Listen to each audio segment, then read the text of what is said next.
सीतारामचंद्राभ्याम नमः। श्रीमद् वाल्मीकि रामायण अयोध्या कांड 14वां सर्ग।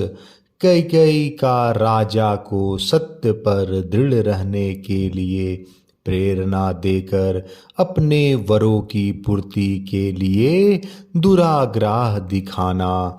महर्षि वशिष्ठ का अंतःपुर के द्वार पर आगमन और सुमंत्र को महाराज के पास भेजना।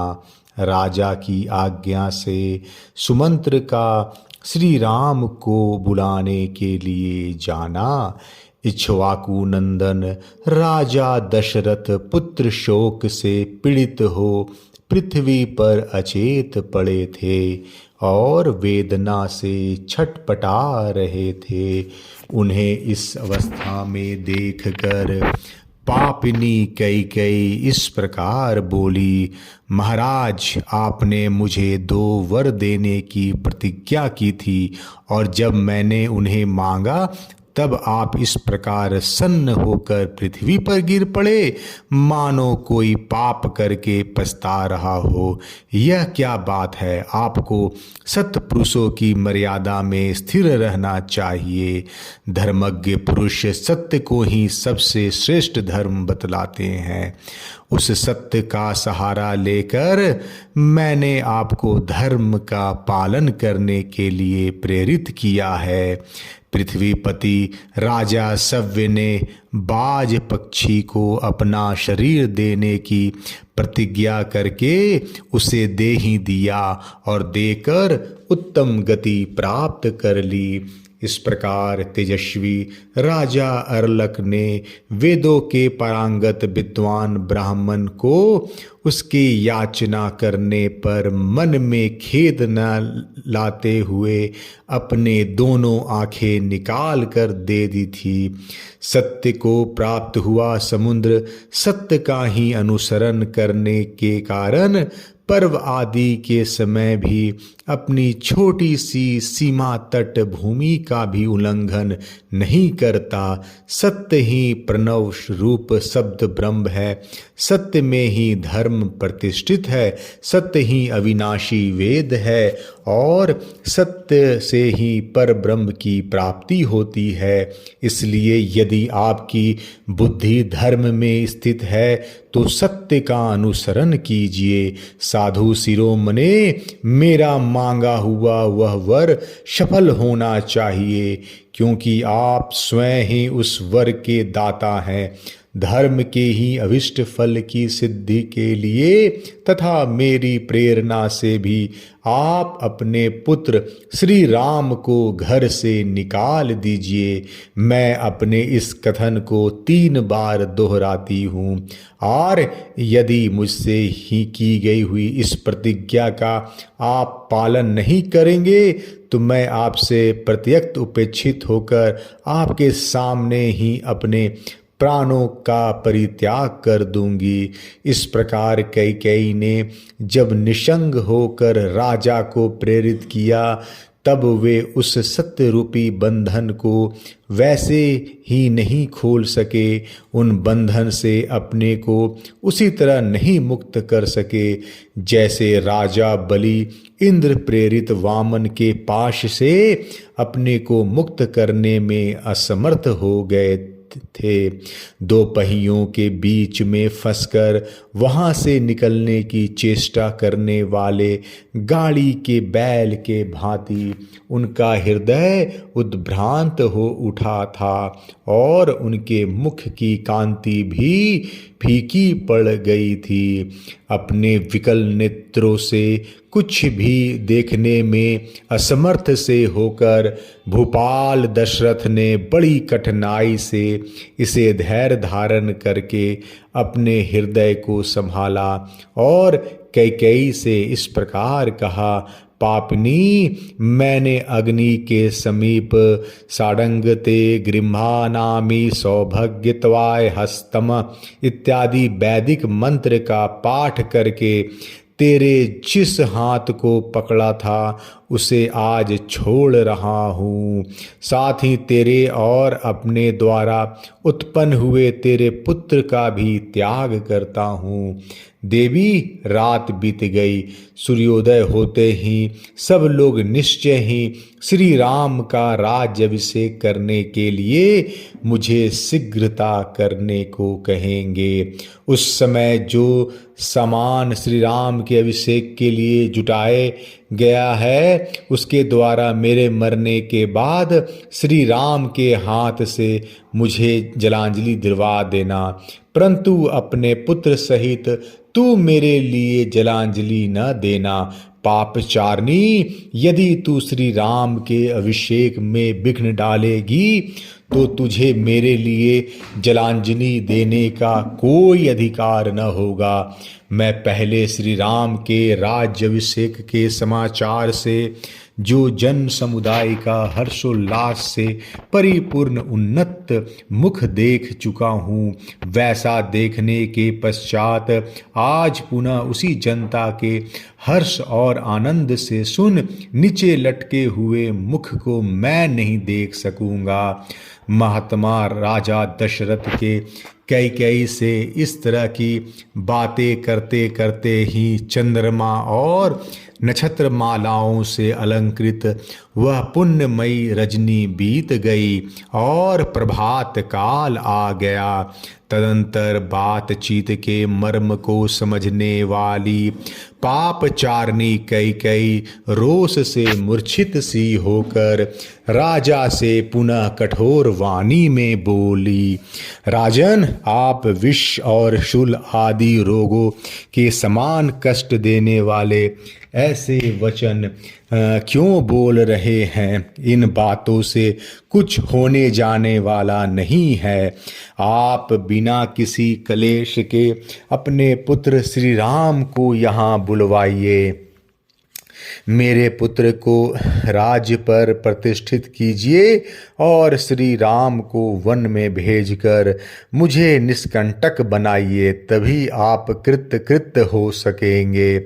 तीखे कोड़े की मार से पीड़ित हुई उत्तम अश्व की भांति कैकेयी द्वारा बारंबार प्रेरित होने पर व्यथित हुए राजा दशरथ ने इस प्रकार कहा, मैं धर्म के बंधन में बंधा हुआ हूँ, मेरी चेतना लुप्त होती जा रही है, इसलिए इस समय मैं अपने धर्मपरायण परम प्रिय ज्येष्ठ पुत्र श्री राम को देखना चाहता हूँ। उधर जब रात बीती, प्रभात हुई, सूर्यदेव का उदय हो गया और पुण्य नक्षत्र के योग में अभिषेक का शुभ मुहूर्त आ पहुंचा। उस समय शिष्यों से घिरे हुए शुभ गुण संपन्न महर्षि वशिष्ठ अभिषेक की आवश्यक सामग्रियों का संग्रह करके शीघ्रता पूर्वक उस श्रेष्ठपुरी में आए। उस पुण्य वेला में अयोध्या की सड़कें झाड़ बुहार कर साफ की गई थी और उन पर जल का छिड़काव हुआ था। सारी पूरी उत्तम पताकाओं से सुशोभित थी। वहाँ के सभी मनुष्य हर्ष और उत्साह से भरे हुए थे। बाजार और दुकानें इस तरह सजी हुई थी कि उनकी समृद्धि देखते ही बनती थी।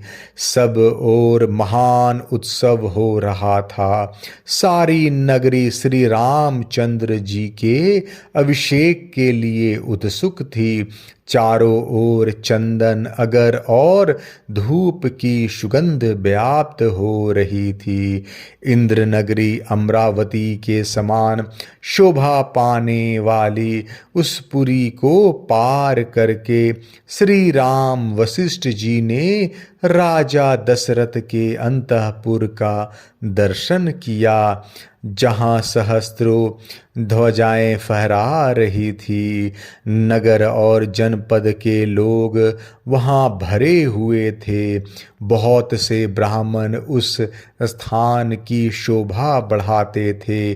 छड़ीदार राज्य सेवक तथा सजे सजाए सुंदर घोड़े वहाँ अधिक संख्या में उपस्थित थे। श्रेष्ठ ब्रह्मर्षियों से घिरे हुए वशिष्ठ जी परम प्रसन्न हो उस अंतःपुरम में पहुंचकर उस जन समुदाय को लांघ कर आगे बढ़ गए। वहाँ उन्होंने महाराज के सुंदर सचिव तथा सारथी सुमंत्र को अंतःपुर के द्वार पर उपस्थित देखा, जो उस समय भीतर से निकले थे। तब महातेजस्वी वशिष्ठ ने परम चतुर सूत पुत्र सुमंत्र से कहा, सूत, तुम महाराज को शीघ्र ही आगमन की सूचना दो। उन्हें बताओ कि श्री राम के राज्याभिषेक के लिए सारी सामग्री एकत्र कर ली गई है। ये गंगा जल से भरे कलश रखे हैं। इन सोने के कलशों में समुद्र से लाया हुआ जल भरा हुआ है। यह गूलर की लकड़ी का बना हुआ भद्र पीठ है जो अभिषेक के लिए लाया गया है। इसी पर बैठकर श्री राम का अभिषेक होगा। सब प्रकार के बीज, गंध, भांति भांति के रत्न, मधु, दही, घी, लावा या खील, कुश फूल, दूध, 8 सुंदरी कन्याएं, मत गजराज, 4 घोड़े वाले रथ, चमचमाता हुआ खड्ग, उत्तम धनुष, मनुष्यों द्वारा ढोई जाने वाली सवारी, पालकी आदि, चंद्रमा के समान श्वेत छत्र, सफेद चंवर, सोने की झारी, स्वर्ण की माला से अलंकृत ऊंचे डील वाली श्वेत पित्त वर्ण का वृषभ, 4 दाढ़ों वाला सिंह, महाबलवान उत्तम अश्व, सिंहासन, व्याघ्र चर्म, समिधाएं, अग्नि, सब प्रकार के बाजे, वारांगनाएं, श्रृंगार युक्त सौभाग्यवती स्त्रियां, आचार्य, ब्राह्मण, गौ, पवित्र पशु पक्षी, नगर और जनपद के श्रेष्ठ पुरुष, अपने सेवक गुणों सहित प्रसिद्ध व्यापारी, ये और भी बहुत से प्रियवादी मनुष्य बहुसंख्यक राजाओं के साथ प्रसन्न पूर्वक श्री राम के अभिषेक के लिए यहाँ उपस्थित हैं। तुम महाराज से शीघ्रता करने के लिए कहो, जिससे अब सूर्योदय के पश्चात पुष्य नक्षत्र के योग में श्री राम राज प्राप्त कर लें। वशिष्ठ जी के ये वचन सुनकर महाबली सूत पुत्र सुमंत्र ने राजसी दशरथ की स्तुति करते हुए उनके भवन में प्रवेश किया। राजा का प्रिय करने की इच्छा रखने वाले और उनके द्वारा सम्मानित द्वारपाल उन बूढ़े सचिव को भीतर जाने से रोक न सके, क्योंकि उनके लिए पहले ही महाराज की आज्ञा थी कि वे किसी समय भी भीतर आने से रोका ना जाए। सुमंत्र राजा के पास जाकर खड़े हो गए। उन्हें उनकी उन अवस्था का पता नहीं था, इसलिए वे अत्यंत संतोषदायक वचनों द्वारा उनकी स्तुति करने को उद्यत हुए। सूत सुमंत्र राजा के उस महल में पहले की ही भांति हाथ जोड़कर उन महाराज की स्तुति करने लगे। महाराज जैसे सूर्योदय होने पर तेजस्वी समुद्र स्वयं हर्ष की तरंगों से उल्लसित हो उसमें स्नान की इच्छा वाले मनुष्य को आनंदित करता है, उसी प्रकार आप स्वयं प्रसन्न हो प्रसन्नतापूर्वक हृदय से हम सेवकों को आनंद प्रदान कीजिए। देव सारथी माताली ने इसी वेला में देवराज इंद्र की स्तुति की थी, जिससे उन्होंने समस्त दानवों पर विजय प्राप्त कर ली। उसी प्रकार मैं भी स्तुति वचनों द्वारा आपको जगा रहा हूँ। 6 अंगों सहित चारों वेद तथा समस्त विद्याओं जैसे स्वयंभू मनु भगवान ब्रह्मा को जगाती है, उसी प्रकार आज मैं आपको जगा रहा हूँ। जैसे चंद्रमा के साथ सूर्य समस्त भूतों की आधार भूता इस शुभ स्वरूपा पृथ्वी को जगाया करते हैं, उसी प्रकार आज मैं आपको जगा रहा हूँ। महाराज उठिए और उत्सव कालिक मंगल कृत पूर्ण करके वस्त्राभूषणों से सुशोभित शरीर से सिंहासन पर विराजमान होइए। फिर मेरु पर्वत से ऊपर ऊपर उठने वाले सूर्यदेव के समान आपकी शोभा होती रहे। ककुतस्थ कुल नंदन चंद्रमा सूर्य शिव कुबेर वरुण अग्नि और इंद्र आपको विजय प्रदान करे। राजसी भगवती रात्रि देवी विदा हो गई। आपने जिसके लिए आज्ञा दी थी आपका वह सारा कार्य पूर्ण हो गया। इस बात को आप जान ले और इसके बाद जो अभिषेक का कार्य शेष है उसे पूर्ण करें। श्री राम के अभिषेक की सारी तैयारी हो चुकी है। नगर और जनपद के लोग तथा मुख्य व्यापारी भी हाथ जोड़े हुए उपस्थित हैं। राजन, ये भगवान वशिष्ठ मुनि ब्राह्मणों के साथ द्वार पर खड़े हैं।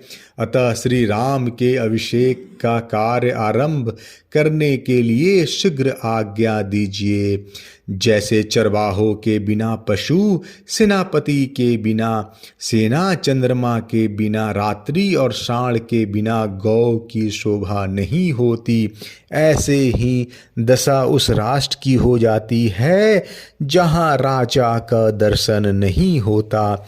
सुमंत्र के इस प्रकार कहे हुए शांतावनापूर्ण तथा सार्थक वचन को सुनकर राजा दशरथ पुनः शोक से ग्रस्त हो गए। उस समय पुत्र की वियोग की संभावना से उनकी प्रसन्नता नष्ट हो चुकी थी। शोक के कारण उनके नेत्र लाल हो गए थे। उन धर्मात्मा श्रीमान नरेश ने एक बार दृष्टि उठाकर सूत की ओर देखा और इस प्रकार कहा, तुम ऐसी बातें सुनाकर मेरे मर्म स्थानों पर और अधिक आघात क्यों कर रहे हो? राजा के ये करुण वचन सुनकर और उनकी दीन दशा पर दृष्टिपात करके सुमंत्र हाथ जोड़े हुए उस स्थान से कुछ पीछे हट गए। जब दुख और दीनता के कारण राजा स्वयं कुछ भी न कह सके, तब मंत्रणा का ज्ञान रखने वाली कैकेयी ने सुमंत्र को इस प्रकार उत्तर दिया। सुमंत्र, राजा रात भर श्री राम के राज्याभिषेक जनित हर्ष के कारण उत्कंठित होकर जागते रहे हैं।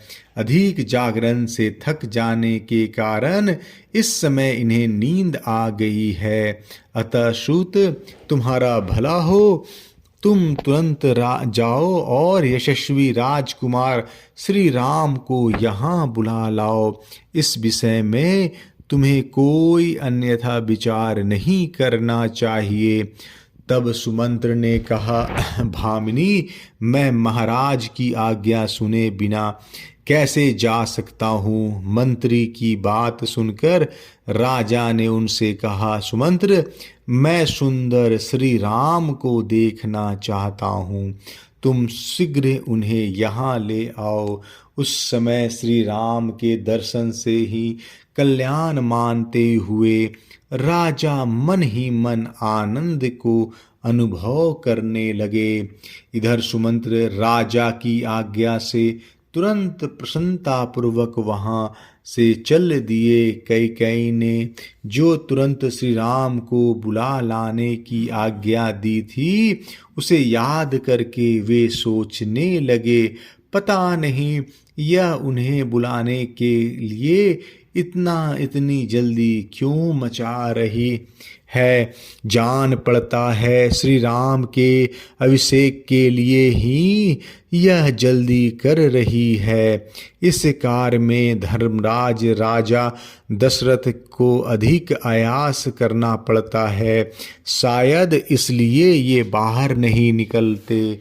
ऐसा निश्चय करके महातेजस्वी सूत सुमंत्र फिर बड़े हर्ष के साथ श्री राम के दर्शन की इच्छा से चल पड़े।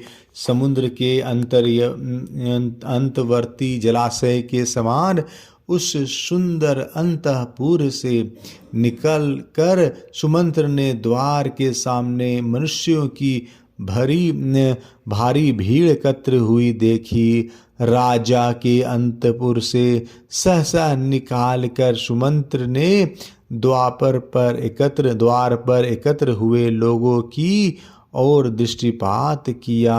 उन्होंने देखा बहुसंख्यक पुरवासी वहां उपस्थित थे और अनेकानेक महाधनी पुरुष राजद्वार पर आकर खड़े थे।